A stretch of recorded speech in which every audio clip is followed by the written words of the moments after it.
Eleve a infraestrutura com BIM e GIS. Digitalize o projeto até a operação. Avance em direção a um futuro sustentável. Master Internacional em BIM Management para Infraestruturas e GIS. Inscreva-se agora. Olá, sejam muito bem-vindos e bem-vindas a mais uma Masterclass exclusiva da Ziggurat. Na sessão de hoje, nós vamos conhecer o caso do reservatório do Novo Marapicu, no Rio de Janeiro, e como o BIM foi implementado no projeto. Essa é uma obra de infraestrutura complexa,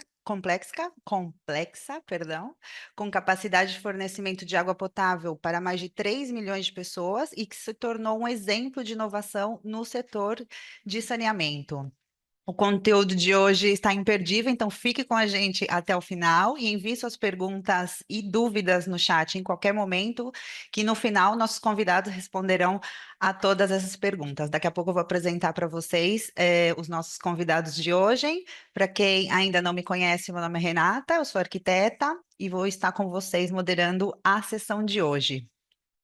A Ziggurat, para quem está chegando aqui pela primeira vez, é uma instituição de ensino online com mais de 20 anos de experiência, voltada à formação de profissionais da engenharia, arquitetura, construção e tecnologia, com enfoque em inovação e transformação digital. Por isso, a gente trouxe esse caso também, que está muito relacionado com a nossa filosofia de ensino. A nossa sede está aqui em Barcelona, e a nossa rede ela é global, composta por mais de 20 mil alunos, alunas, alumni, e um corpo docente também com mais de 200 profissionais especializados que estão espalhados em todas as partes do mundo. As nossas masterclasses, elas estão sempre relacionadas com algum dos nossos programas, por isso eu gostaria de chamar o meu colega Eduardo Pinheiro, que vai dar um overview sobre o Master em BIM Management para Infraestruturas e GIS, que é o Master relacionado a essa sessão. Edu, seja muito bem-vindo. Boa tarde a todos e todas. Então, só para complementar o que a Renata falou, né? Esse Master ele vai ter início agora em em maio deste ano de 2026, né? Estamos com as inscrições agora abertas. É uma formação 100% online, tá? Onde nós vamos abordar a metodologia BIM, todo o ciclo de vida da construção da infraestrutura, e vai estar dividido em 5 grandes blocos. E no final dessa formação, que é 100% prática, né? Os alunos vão ter direito à dupla titulação, o diploma da Ziggurat e da Universidade de Barcelona, que é a nossa parceira dessa formação, tá bem?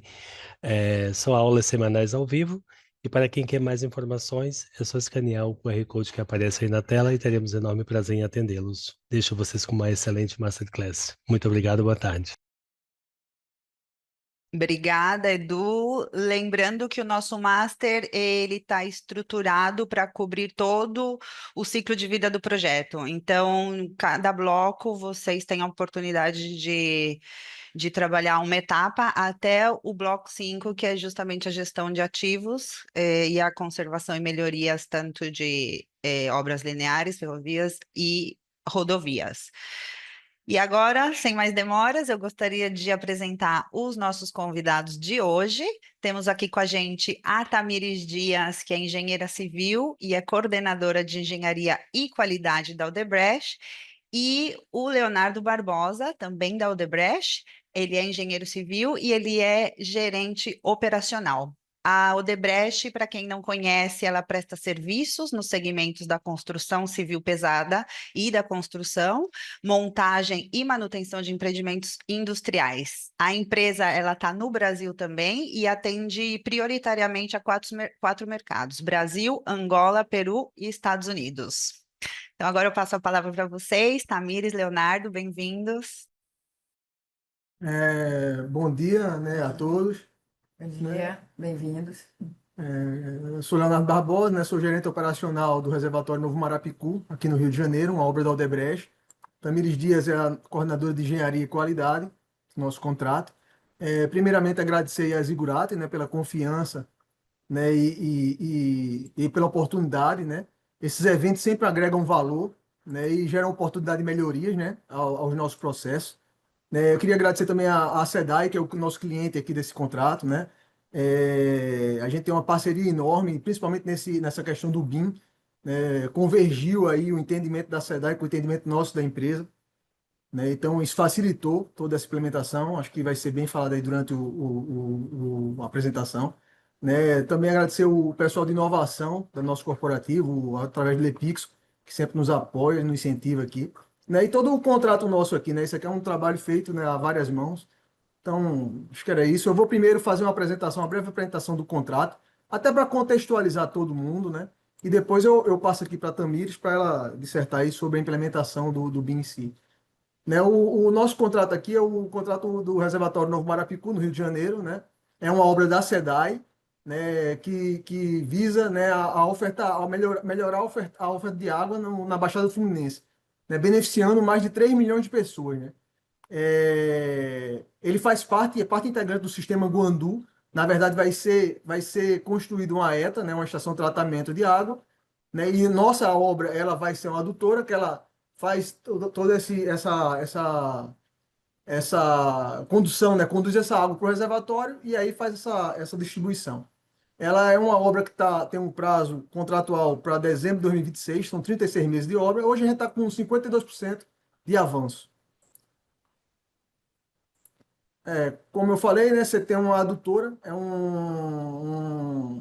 uma tubulação em aço carbono com diâmetro de 2.500 milímetros e em torno de 4 quilômetros de extensão. Ela pega essa água tratada da ETA, direciona até os reservatórios, né? Pode passar também. Essa água, depois de armazenada, ela vem por gravidade, ela é direcionada até uma adutora existente, e aí alimenta essa adutora, né? Aumentando a sua capacidade de produção. É uma rede também de 2.500 milímetros e cerca de 1 quilômetro de extensão. Né? E temos um extravasor, né? Que tem aí quase 1 quilômetro, e esse extravasor ele deságua no canal Ingá, que é um canal existente aqui em Nova Iguaçu, aqui no Rio de Janeiro, né? Esse extravasor ele também recebe água da drenagem da encosta, né? Que é um morro. Então ela também, além dessa operacional, né? Com a limpeza, tudo, ela faz esse trabalho de drenagem também. Os reservatórios, né, para apoiar esse reservatório, foi executado primeiro, né, um muro em contrafortes.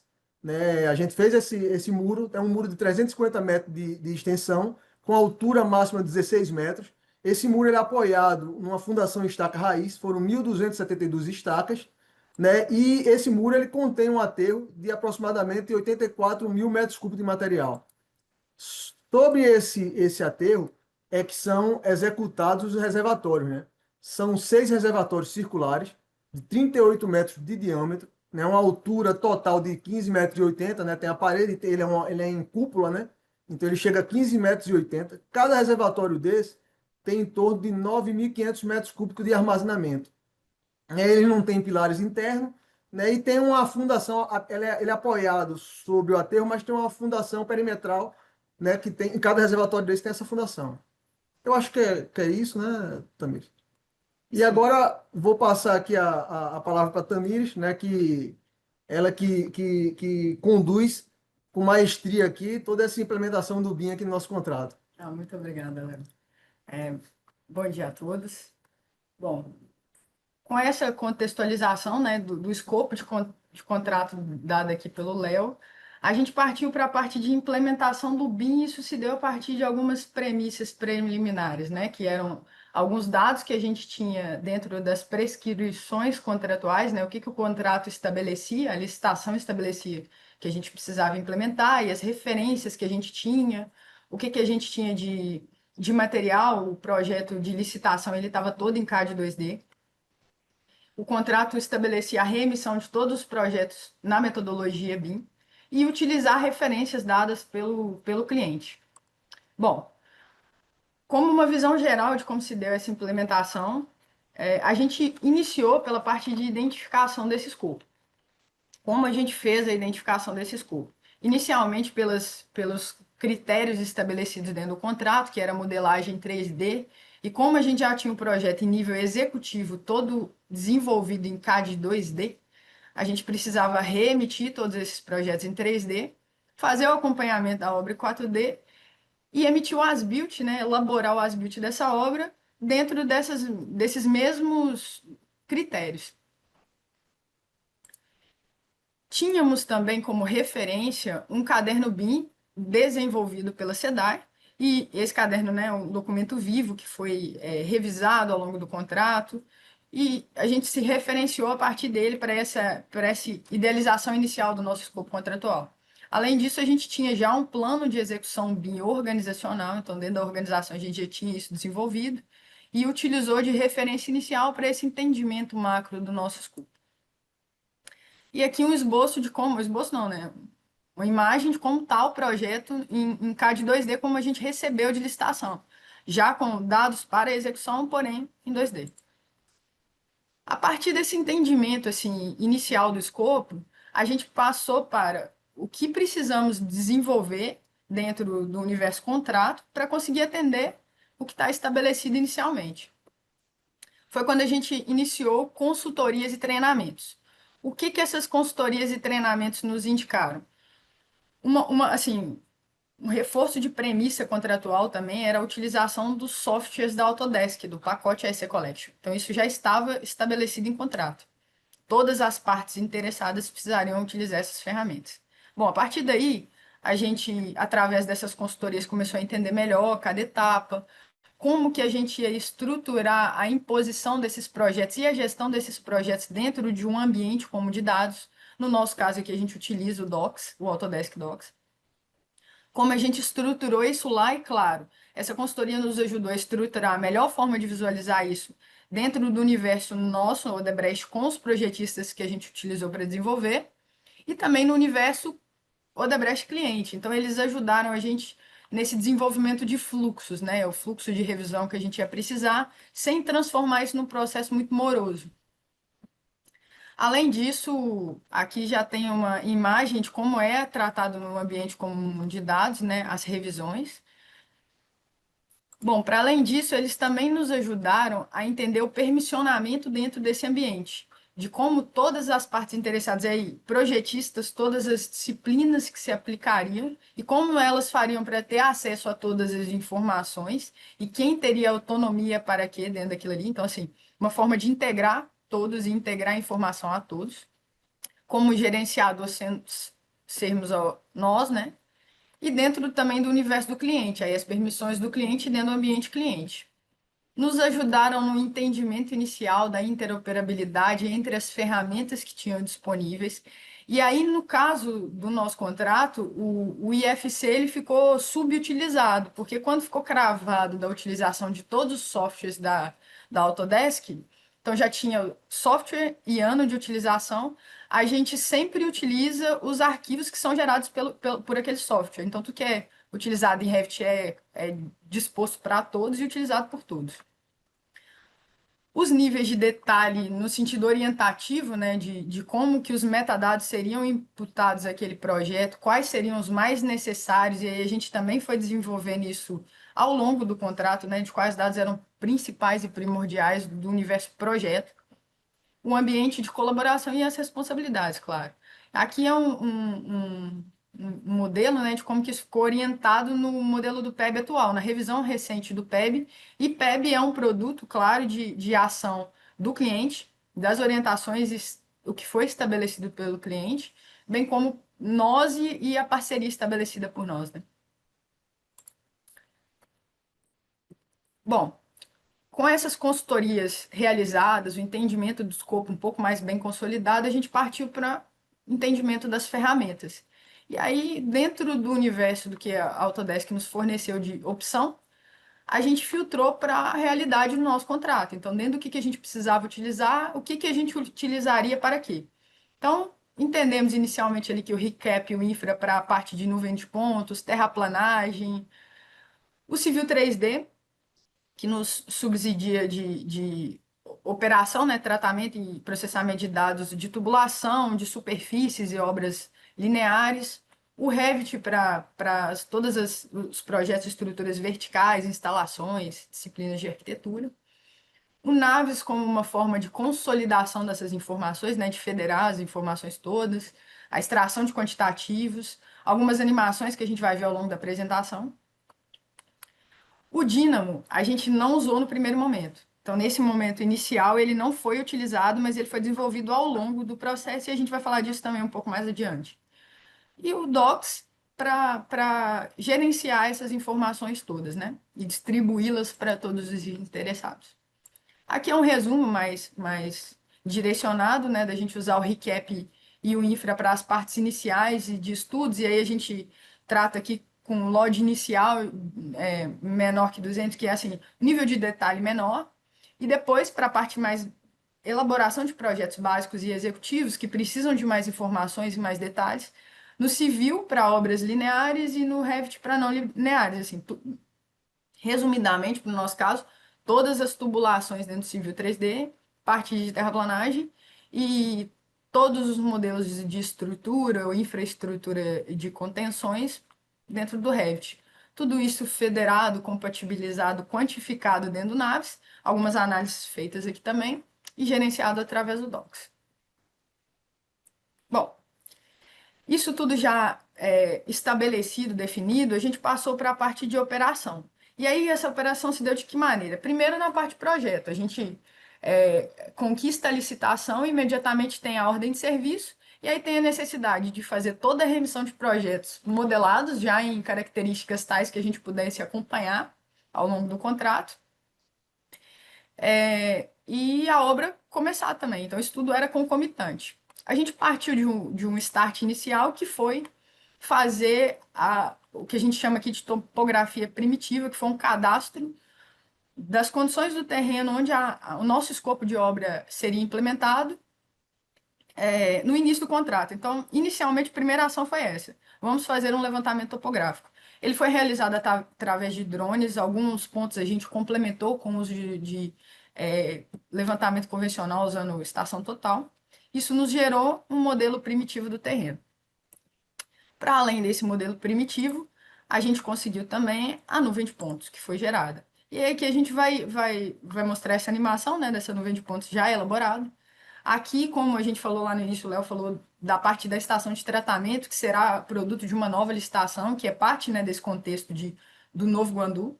Então, essa nuvem de pontos foi gerada aqui, esse trecho já para a tubulação, né? A tubulação de adutora passa aqui nessa via principal. Aqui essa estrada é a estrada Rio-São Paulo variante. É uma área que a gente trata aqui como uma área rural, porque ela tem menor densidade de edificações, menos interferências. Os nossos desafios de interferências aqui, eles são mais voltados para, por exemplo, indivíduos arbóreos, supressão vegetal necessária, travessias em córregos. Aqui a gente também tem uma linha de alta tensão, que foi um ponto de observação e análise para o nosso contrato. A partir daqui, a tubulação já passa a estar integrada numa área de maior densidade urbana. Então, maiores interferências, maiores particularidades, moradores, área pavimentada. Essa Avenida Augusto Távora é uma via principal, muito fluxo de veículos pesados, e aqui passam 3 linhas de tubulação. Então, a gente faz a interdição completa dessa via. Nesse trecho, já a entrada na área dos reservatórios, a partir desse ponto do vídeo, a tubulação já é aérea, então ela é apoiada sobre blocos. Ela atravessa 2 pontilhões que, quando foi levantado o terreno, não estavam concluídas, hoje já estão, né, esses pontilhões. Eles são produto de uma licitação diferente do nosso contrato, não são parte do nosso escopo contratual. Esse levantamento também nos subsidiou de informações para análise de indivíduos arbóreos que a gente precisava suprimir nessa região para fazer a implementação do nosso escopo de reservatório. Aí aqui a gente conclui, né? Bom, topografia cadastrada, levantada e avaliada no seu momento mais atual, né? Antes do início da obra. Projeto já com detalhes estabelecidos, critérios estabelecidos para essa remissão, todas as partes interessadas alinhadas do contexto, do escopo, das necessidades, o PEB já definido como uma referência, né? Esses projetos foram fornecidos pelos nossos projetistas parceiros e aí a gente fez uma integração antes da execução de nuvem de pontos e projeto modelado. Aqui a gente já visualiza a tubulação de adutora implementada. Essa tubulação é enterrada. A geratriz inferior dela fica a 4,5 metros mínimos do topo do solo. A gente vai ver ao longo do vídeo aí algumas caixas de derivação, né, de ventosa e descarga. Aqui é uma ventosa, uma descarga. Mais à frente a gente vai ver quando ela emerge para fazer as travessias de córregos.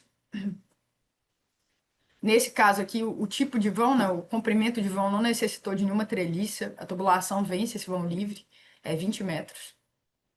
São 20 metros. O trecho onde essa tubulação já integra a área urbanizada.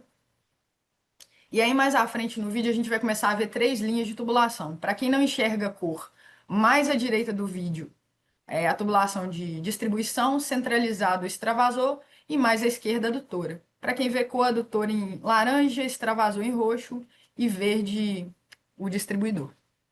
Aqui é onde elas entram juntas, né, no mesmo alinhamento, já o trecho enterrado do terreno, e aqui onde emergem. Nesse momento aqui, a gente cadastrou os pontilhões que estavam executados para poder deixar no modelo e a gente ter referências aqui para qualquer análise que fosse necessária. Já aqui os reservatórios, e aí aqui é interessante salientar que essas 6 câmeras são individuais, são separadas, né, para que a operacionalização delas aconteça de forma separada também. Isso para promover a possibilidade de possíveis manutenções e paradas sem parar e interromper o fornecimento, o tratamento e fornecimento dessa água. Ou seja, eu precisei de um reservatório separado para limpeza, manutenção, problemas de operação. Ela para individualmente, eu continuo mantendo o sistema. Bom, quanto a projeto ainda, agora sobre como ele se apresenta dentro do nosso ambiente comum de dados, aqui é uma forma que ele é visualizado, e aí o Autodesk Docs ele tem a facilidade de acesso, né, e visualização, ele é feito através de navegador de internet. Aqui é um projeto, um fragmento, né, do projeto da tubulação de adutora, e aí aqui cabe falar algumas particularidades. Nesse caso, o projeto ele foi modelado conforme os critérios estabelecidos no PEB e todas as propriedades de projeto associadas a essas tubulações.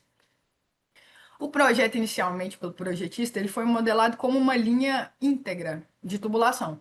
Porém, a gente já sabia do fornecimento de material que foi feito por parte do cliente, como tubos divididos em tramos de 12 metros.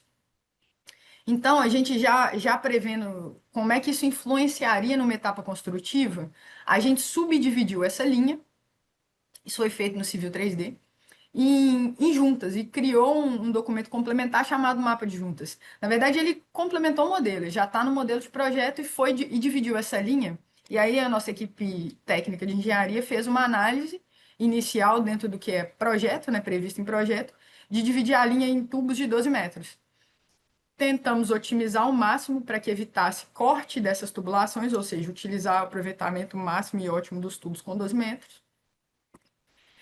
E isso já estava integrado ao modelo de projeto. Então, o modelo aqui já tem um tramo de tubo de 12 metros selecionado. Aí, como propriedade, por exemplo, aqui tem uma tag. Essa tag é genérica.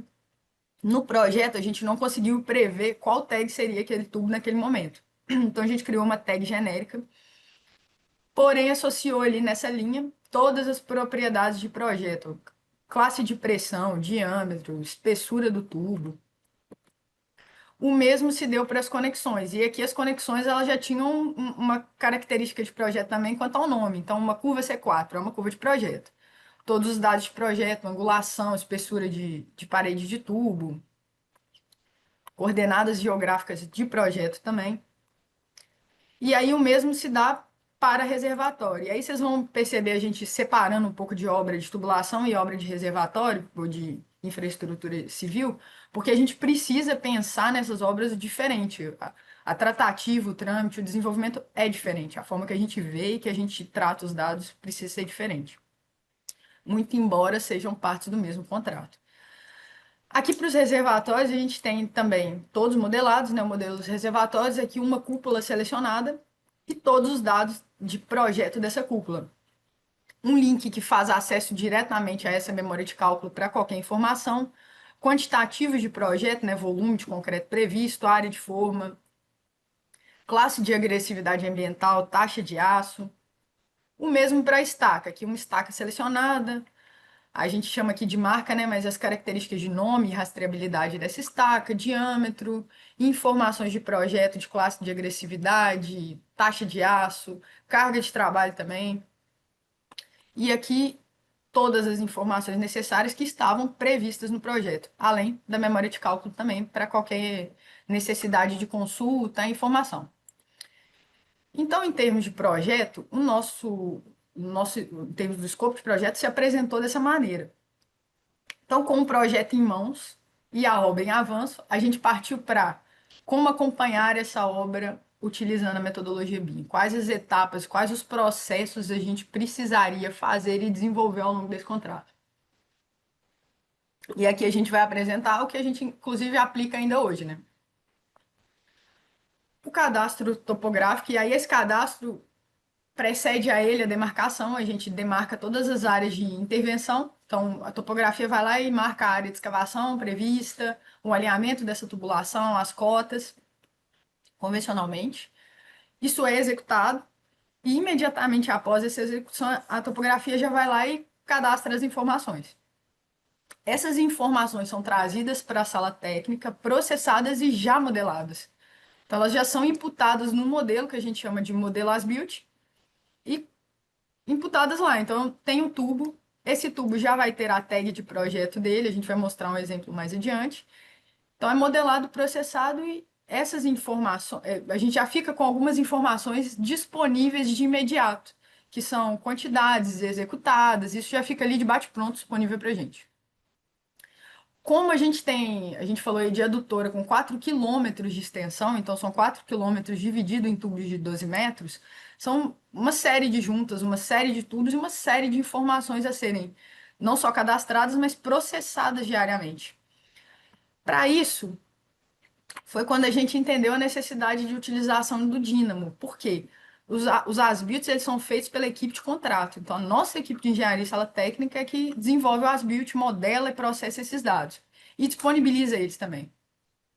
Então, para fazer isso com o uso otimizado de tempo e de recurso de mão de obra, a gente precisou automatizar uns processos.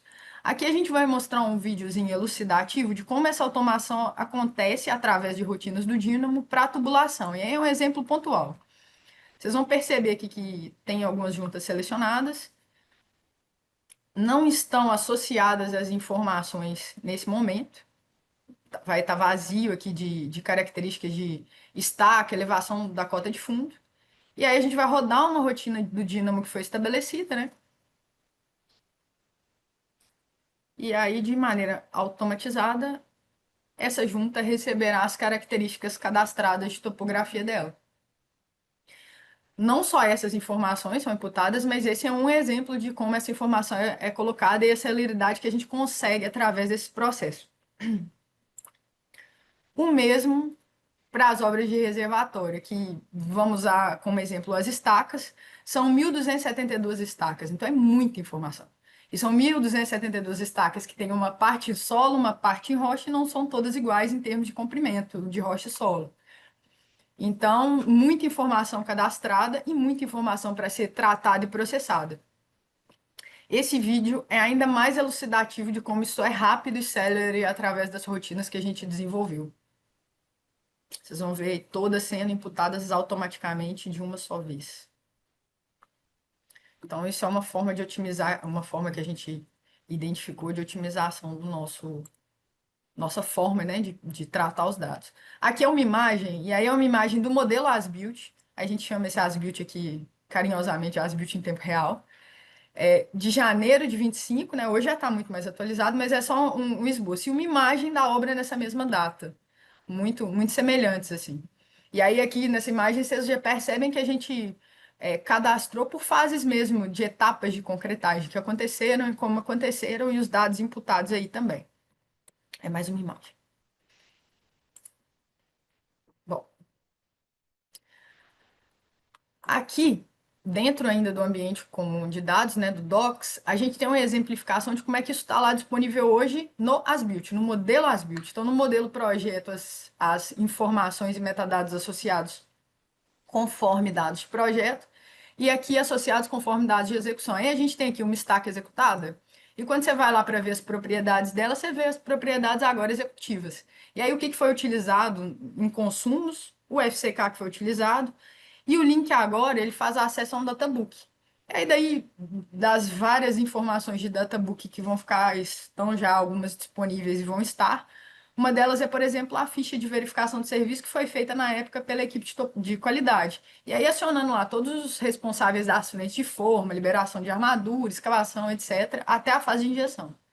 Então, isso já vai estar, essas informações já estão associadas ao modelo Last-Built. Então, sempre que a gente precisa consultar um dado, isso está, assim, disponível nessa, entre aspas, facilidade, tempo real. O mesmo para execução de tubulações. E aí com informações diferentes, claro, mas agora o tubo que antes tinha uma tag genérica, já tem agora a tag de fabricação. Esse tubo é um tubo que foi fabricado com esse nome, tem os dados dele de fabricação e tem os dados dele aqui associados à peça. Além disso, a junta. Essa junta ela é modelada, que é a união entre esses tubos. Esse nome já é um nome que provém do mapa de juntas, que foi do projeto, porém as informações agora são conforme executado.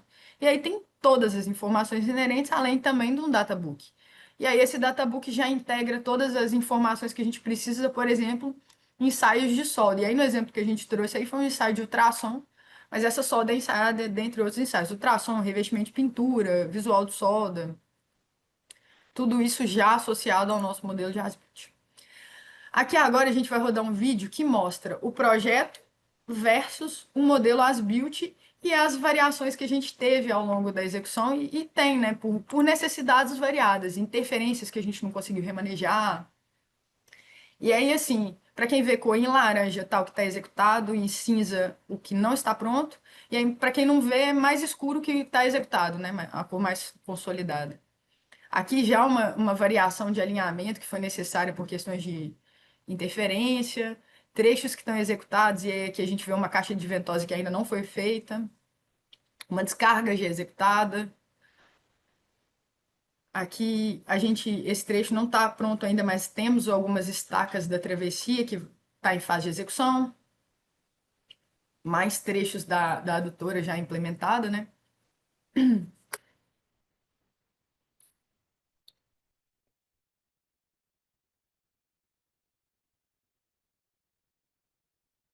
Até por frente de ataque, né? A gente, pelo planejamento de ataque, a gente optou por atacar primeiro uma frente e trabalhar primeiro na parte do distribuidor, do extravasor, né? Isso é interessante. A gente não consegue começar de um ponto e terminar e ir direto. A gente precisa ver frentes de serviço, que é esses frentes de ataque, e avaliar onde é o melhor momento de começar e terminar aquela frente. Tem que ser pensado também em questões executivas, por exemplo. Vou dar uma pausa aqui para a gente falar dessa parte. Mas, por exemplo, os integrantes que entram nessa tubulação têm que ter local de saída, eles precisam sair dessas tubulações, então isso precisa ser previsto, esses pontos de. E aí, se caso uma linha integrar com a outra e não tiver um ponto de saída, eu tenho que criar um ponto de saída para esse integrante. Questão de segurança. Aqui é onde ela entra no trecho dos reservatórios. Essa etapa está construída, já é enterrada. Aqui alguns blocos do trecho aéreo, executados também. Os pontilhões, né, onde a tubulação passa sob eles. E o momento que a gente tem o reservatório. E aí aqui a parede, a face do muro, né, a parede do muro toda executada. Faltando apenas as lajes, né, algumas vigas e lajes dessa galeria que também vai comportar linhas de tubulação. Aqui dentro as etapas de aterro que já estão executadas. E aí, como uma das partes de contenção desse muro, ele tem umas vigas de equilíbrio que funcionam como mortos, né? Ele é um contrapeso para os esforços desse muro. Isso aqui já está com uma atualização bem recente, assim.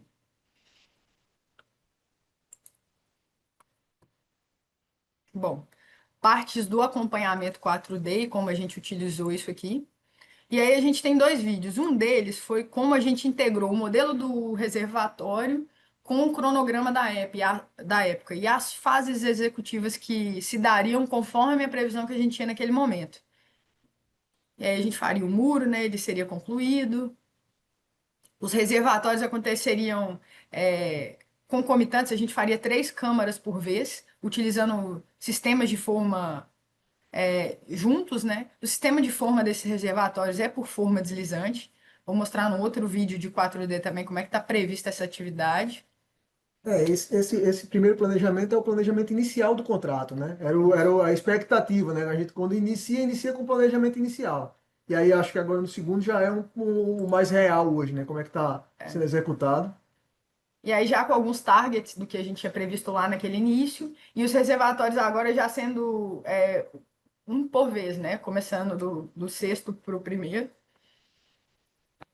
até a sua conclusão. E aí, aqui é uma forma, né, de extração das informações lá, do que está executado, construído. O muro não está cravado como 100% de sua execução, exatamente por causa dessas lajes que ainda estão pendentes, mas já estão em fase de construção. E aqui, falando das formas deslizantes, foi uma forma de usar o 4D para avaliar uma etapa específica ali do cronograma, né? Uma fatia de uma atividade prevista num tempo. E aí vocês vão perceber que a gente previu, né, a conclusão desse muro, a execução das vigas de equilíbrio, o aterro, a base do muro, que começa agora, a montagem das formas, né, para fazer o deslizamento. Vocês vão perceber que o tempo de montagem da forma é muito superior ao tempo de deslizamento das paredes. Por quê? Estimamos gastar 25 dias para a montagem das formas e 72 horas ininterruptas de concretagem. Então, a gente vai começar essa concretagem, por exemplo, numa sexta, na segunda-feira as paredes estarão prontas.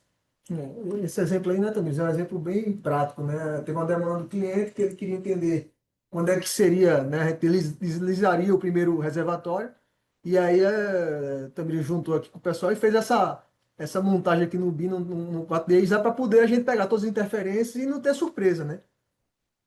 Fazer essa avaliação. E aí, assim, dentro do que diz respeito ao 4D, o nosso uso, até pelo modelo de contrato, ele é pontual, ele é hoje mais por um critério de acompanhar, avaliar o que está previsto, o que foi feito, e para essas atividades, né, para análise dessas atividades pontuais. Bom, resultados que a gente obteve e percebeu até o momento hoje com essa implementação, né? O que a gente percebeu que teve de resultado cravado. E esse é um deles, e é interessante ver. Esse a gente usa um exemplo do muro. Esse é um as-built modelado do muro com os aterros, né, já executados. E aí vocês vão perceber que a gente fez esse vídeo até para elucidar como é que estão as etapas de aterro aqui. A gente cadastra cada camada de aterro e é imposta nessa camada o material utilizado, as características de ensaios desse material. Aí tem data, tem volume, a gente consegue ter informação na mão de quanto que essa camada consumiu de material, quanto que até o momento que eu executei eu consumi de material, o que está executado, todas as informações desse momento. Aqui vocês veem no concreto também, na parede, na face, as etapas de concretagem também. Então a gente já vai ter resultados de FCK associados a essa etapa de concretagem. E a extração dessas quantidades, e essa essas informações são informações que subsidiam não só os setores, por exemplo, engenharia e qualidade, que estão mais familiarizados com a diária desses dados, mas todos os outros setores, para decisões estratégicas, entendimento de previsão de quantitativo de material que eu preciso ter disponível para fazer outras etapas. Norteia nossas reuniões de planejamento aqui, né? Nossos planos de ataque, a gente norteia muito pelo esse acompanhamento, né? Aqui já é um resultado a partir do uso da ferramenta de Clash através do Naves. Esse é o trecho aéreo das tubulações, e aí vocês vão ver, deixa eu voltar aqui só para elucidar esse momento. Aqui são os blocos. Esses blocos eles estão dispostos de forma defasada. Isso porque são 3 linhas, diâmetros diferentes, né? A linha central tem 1,5 m de diâmetro e a das extremidades 2,5 m. E essas linhas têm elevação aí no trecho aéreo diferentes por causa também da topografia da região. E esses blocos foram defasados exatamente para não ter essa interferência. Porém, essa linha é inclinada. Então a gente colocou ali para ver se o bloco, a estrutura desse bloco é como se fosse uma sapata, um arranque, e ao redor desse arranque é preenchido para ter mais contrapeso e equilibrar esses esforços. E aí foi para avaliar se esse enchimento não teria nenhuma interferência com as linhas de tubulação, com a própria linha daquele bloco ou com as linhas das extremidades, né? E aqui a gente identificou uma interferência e teve condição de corrigir e tomar uma ação simples mesmo, só de fazer a inclinação do enchimento junto com a linha, olhando as linhas laterais também para ver se a extremidade desse enchimento precisaria estar inclinada também. Então, um trabalho de topografia. A gente orientou o topógrafo e ele tem uma ação diária lá na hora de executar isso aqui. Mas que evita o retrabalho. Evita o retrabalho. 100%. Não temos o retrabalho. É isso aí. É a forma como isso foi identificado, né? Aí a equipe, assim, quando identificou, fez uma análise criteriosa dessas interferências, enfim, o que podia ser feito. Não precisamos fazer nenhuma redisposição de linha nem nada, é só essa simples ação de orientação das equipes executivas. Bom, esse outro exemplo aqui é um excelente exemplo e ele é muito do início do contrato. Ele é da nuvem de pontos. A gente, quando recebeu a nuvem de pontos e elaborou, pegou o projeto modelado e colocou em cima da nuvem, a gente percebeu assim, alguns as-built de obras anteriores a gente não tinha. Então a nuvem cadastrou algumas coisas. Quando a gente colocou alinhamento de projeto embaixo dos pontilhões, né, das cabeceiras, a gente percebeu que a cabeceira do pontilhão estava defasada mais de 1 metro para conflitar com a linha de tubulação. A gente viu isso com muita antecedência. Até hoje a gente não entrou nesse trecho. Temos já blocos executados aí, mas a tomada de decisão ela teve tempo de ser estratégica, de evitar, por exemplo, necessidade de peças e conexões novas para fazer esse desvio, ou até consumir espaço que precisava ficar disponível ali, inclusive por orientação do cliente, para execuções futuras, para obras futuras. A gente conseguiu corrigir isso aqui fazendo deflexões, sem precisar de peça. O único investimento necessário foi o investimento do desenvolvimento da tecnologia e da equipe mesmo, do engajamento da equipe na utilização. Muito facilitador e de um ganho assim, quase que imensurável aqui, inclusive financeiro. Esse outro exemplo é um exemplo super recente de uma atividade especial, a gente pode falar de especial, excepcional, extraordinária que a gente fez aqui. Citamos que os tubos que temos são de 12 metros de comprimento. Então, todas as nossas atividades são planejadas para eu não ter que cortar esse tubo, eu usar ele daquele tamanhozinho que ele é. Quando a gente foi fazer a análise, aí é uma ação rotineira da equipe, né? Vamos entrar na frente de serviço a partir da estaca 100. A gente vai lá e faz uma análise daquele trecho. E vê tudo, todas as interferências que a gente já cadastrou, e aí a gente foi modelando e associando ao modelo as interferências também, para ficar otimizada essa verificação. E aí a gente tinha algumas adutoras em carga que conflitavam com o trecho de passagem do tubo nesse ponto. Aqui a gente tem uma curva e a linha de tubulação continua para lá. Esse aqui é a nossa adutora. Então a gente tinha aqui uma interferência, né, que é perpendicular à seção de escavação, e essa outra aqui diagonal, fora os postes aqui que ficaram muito próximos da área de escavação. Então o que que a gente fez? A gente começou a estudar com algumas semanas de antecedência o que que a gente ia precisar fazer, porque para além de escavar isso aqui, não interromper a fornecimento de água dessas tubulações, a gente também precisava botar o nosso tubo e fazer solda aqui. Acontece uma atividade que é de solda, depois de inspeção de solda. Então a gente precisava tirar a junta das proximidades dessas interferências para poder colocar esse sistema de blindado, que serve também como um apoio para a execução dessas soldas, e colocar o tubo. Nessas análises e elas subsidiadas pelo modelo, né, esse é um dos vídeos que foi gerado, esse é só um deles, a gente precisou fazer mais e deslocar isso mais um pouco. A gente entendeu que precisava fazer um sistema de duque, que era soldar 2 tubos fora da vala, fazer uma peça de 24 metros, e aí cada tubo desse, com 12 metros, pesa 15 toneladas. Então teríamos uma peça com 24 metros, 30 toneladas de carga. Então avaliamos já plano de rigging, condição do solo, se a gente ia ter raio, se ia ter algum conflito com rede aérea de energia elétrica. A gente conseguiu fazer isso e prever todos os possíveis ou problemas previsíveis antes. Alinhou isso entre todos os setores que estavam interessados ou que eram participantes dessa atividade. E aí a gente conseguiu fazer uma operação muito bem sucedida. Ela aconteceu de maneira célere, não tivemos nenhuma imprevisibilidade, ela foi muito bem sucedida mesmo.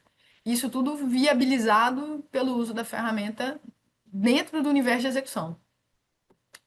Vou mostrar na sequência aqui algumas imagens de montagem, né, Dudu? Que aqui são os dois tubos consolidados já, né, foi soldado fora.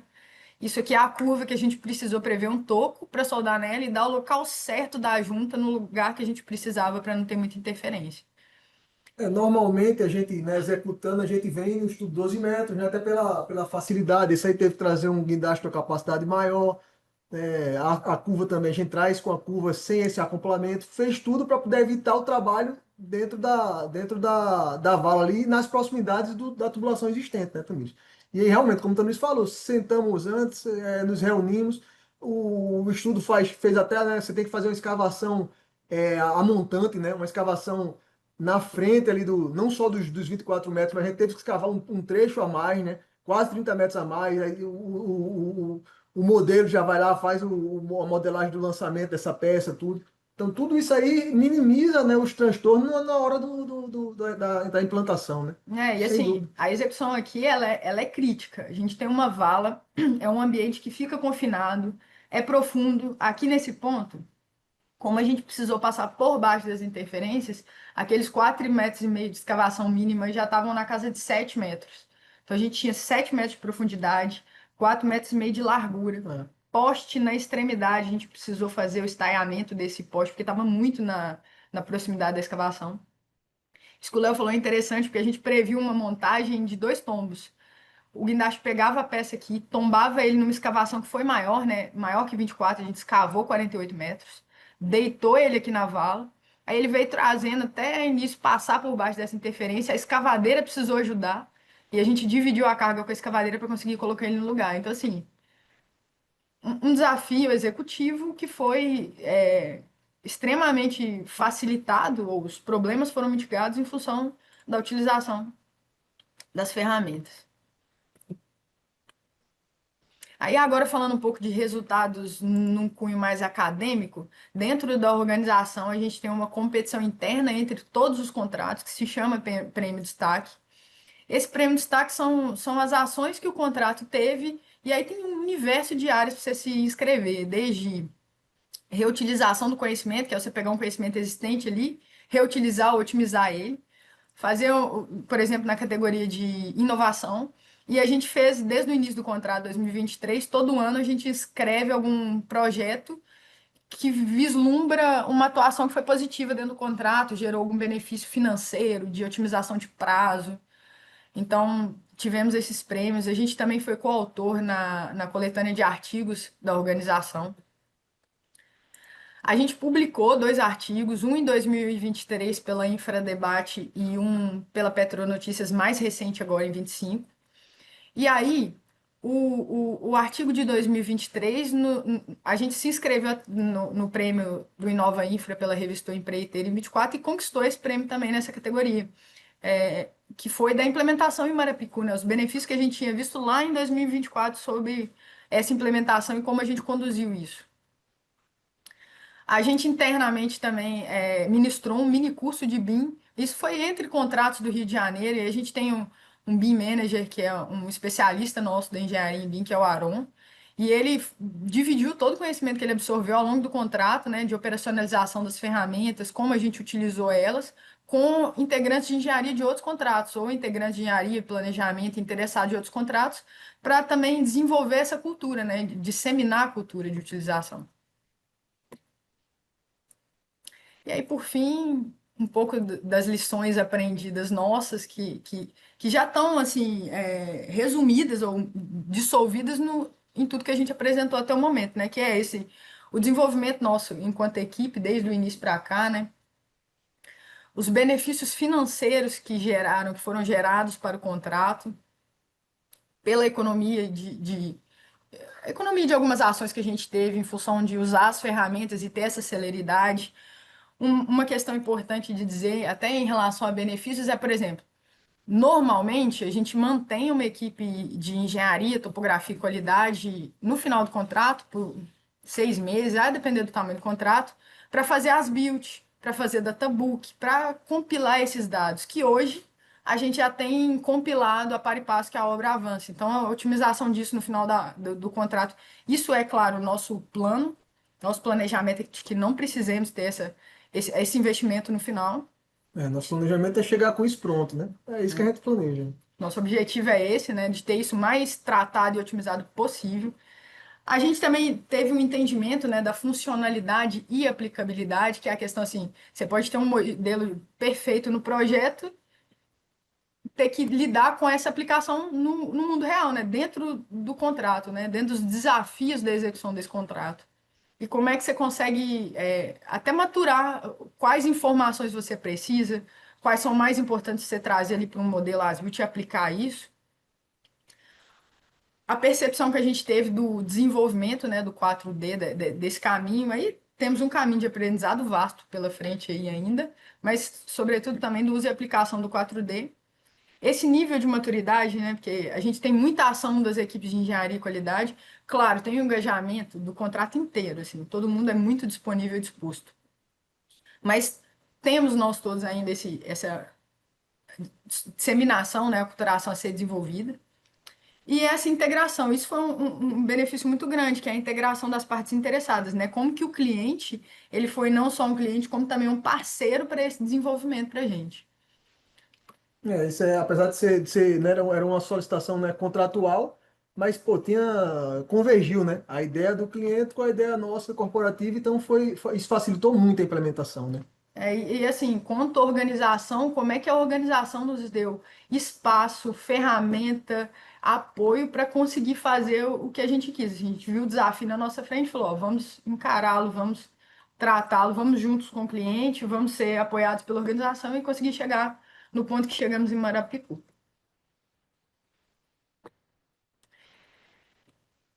E assim, como uma frase final que a gente entende o BIM, da gente perceber que ele não se manifesta numa ideia de ser só uma tecnologia, né? Ele é uma mudança de mentalidade, uma forma de cultura, colaboração e integração de todos os envolvidos. Bom, esses são os nossos contatos para qualquer necessidade. E aí a gente vai entrar aí para avaliar as perguntas do chat. Caso a gente não saiba ou não consiga responder alguma das questões, vocês fiquem à vontade para acionar a gente através do e-mail. A gente está 100% disponível. É isso, muito obrigada pela participação e atenção de todos.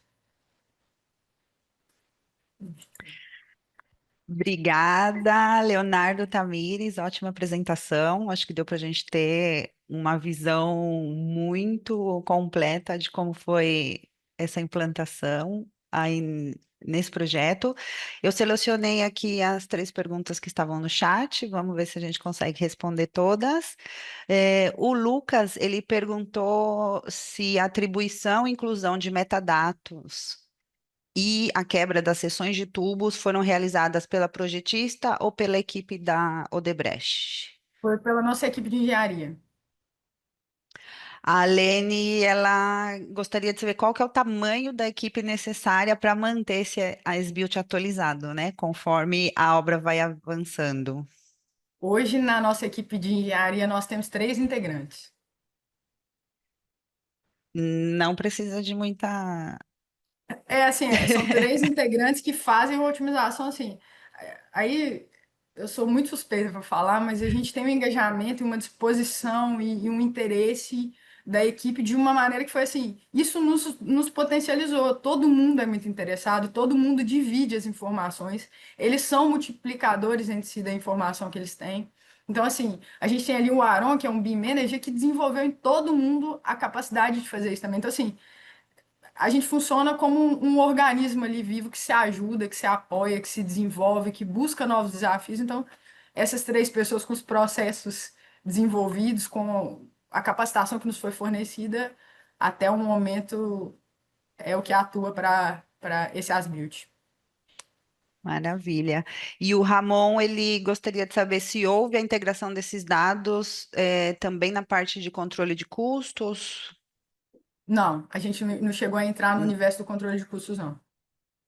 Ainda. Ainda. Essa Ai, é uma ideia assim, até do corporativo nosso, até nosso aqui também, né, Tamis? Mas a gente tá trabalhando para isso. A ideia é tentar incorporar sim. A o questão da próximo equipe, né, passo. apesar de ser uma equipe, até deixar aqui, apesar de ser uma equipe reduzida, ela não atua não só no compilamento dos dados, né? Apoia toda a obra, é isso que eu falei aqui, né? Você vê, vai fazer uma operação especial como era aquela do lançamento do tubo, tá lá, o pessoal chega e consegue auxiliar todo mundo, né? Então isso aí dá uma seriedade muito grande, né? Consegue avaliar um problema que está lá na frente e isso aí realmente é imensurável, né? Então um trabalho muito bem conduzido aqui pela Tamires aqui, com a equipe, muito E bem assim, conduzido mesmo. temos a equipe, temos o engajamento da equipe, temos o interesse de equipes que não estão tão atuantes, por exemplo, diretamente como a engenharia. Tem o pessoal da qualidade que está fazendo já.